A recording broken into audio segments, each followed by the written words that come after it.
Hello friends, welcome to Tamil A to Z channel. இன்றைக்கி நம்ம வீடியோவில் என்ன பார்க்க போகிறோன்னா, குழந்தைங்களுக்கான ஒரு ரெசிபி தான் பார்க்க போகிறோம். குழந்தைங்களுக்கான ஒரு வெயிட் கெய்னிங் ரெசிபி தான் பார்க்க போகிறோம். அவல் வச்சு தான் பார்க்க போகிறோம். வாங்க எப்படி பண்ணலான்றது பார்க்கலாம். இந்த ரெசிபி பண்ணுறதுக்கு ஒரு 2 ஸ்பூன் அவல் எடுத்துக்கோங்க. எடுத்துக்கிட்டு ஒரு 2-3 டைம்ஸ் நல்லா வாஷ் பண்ணிக்கோங்க. வாஷ் பண்ணிவிட்டு அதை ஊற வச்சுக்கோங்க. அவல் 5 மினிட்ஸ் ஊறினாலே போதும், அது நல்லாவே ஊறிடும்.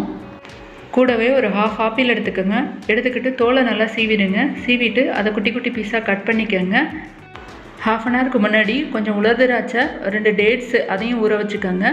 ஊற வச்சுக்கிட்டு இந்த அவல், இந்த ஆப்பிள், இது 3ஐயும் நல்லா மிக்ஸி ஜாரில் போட்டு நல்ல ஒரு ஃபைன் பேஸ்ட்டாக அரைச்சி எடுத்துக்கோங்க. அடுத்து ஸ்டவ்வில் ஒரு பேன் வச்சுக்கோங்க. அதில் கொஞ்சம் நெய் ஆட் பண்ணிக்கோங்க. நெய் ஆட் பண்ணிவிட்டு நம்ம அரைச்சி வச்சோம் இல்லைங்களா, அந்த பேஸ்ட்டு அதையும் ஆட் பண்ணிக்கோங்க. ஆட் பண்ணிக்கிட்டு நல்லா அதை கிளறிக்கிட்டே இருங்க.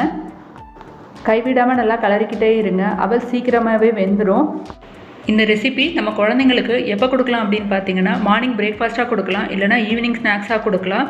அப்புறம் நம்ம எந்த மந்த்லேருந்து கொடுக்கலாம் அப்படின்னு பார்த்தீங்கன்னா, 8 மந்த்லேருந்து நம்ம இந்த ரெசிபி குழந்தைங்களுக்கு கொடுக்கலாம். 10 மினிட்ஸ்க்கு அப்புறம் பார்த்தீங்கன்னா அவல் நல்லாவே வெந்துருச்சு. பார்த்தீங்களா, இந்த மாதிரி வந்துடும். ஸோ நம்ம இது குழந்தைங்களுக்கு சர்வ் பண்ணலாம். இதில் அவல், ஆப்பிள், அப்புறம் டேட்ஸ் எல்லாம் சேர்த்து நம்ம செய்யும்போது குழந்தைங்க நல்லாவே வெயிட் கெயின் ஆவாங்க, நல்லாவே விரும்பியும் சாப்பிடுவாங்க.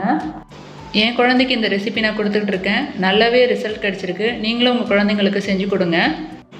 என் குழந்தைக்கு 1 இயர் ஆகுது. இப்போயும் நான் இந்த ரெசிபி செஞ்சு கொடுக்குறேன். நல்லாவே என்ஜாய் பண்ணி சாப்பிடுவாங்க. இந்த வீடியோ உங்களுக்கு பிடிச்சிருந்துச்சுன்னா லைக் பண்ணுங்கள், ஷேர் பண்ணுங்கள். உங்களோட சேனல் என்ன நீங்கள் சப்ஸ்கிரைப் பண்ணலைன்னா சப்ஸ்கிரைப் பண்ணிக்கோங்க.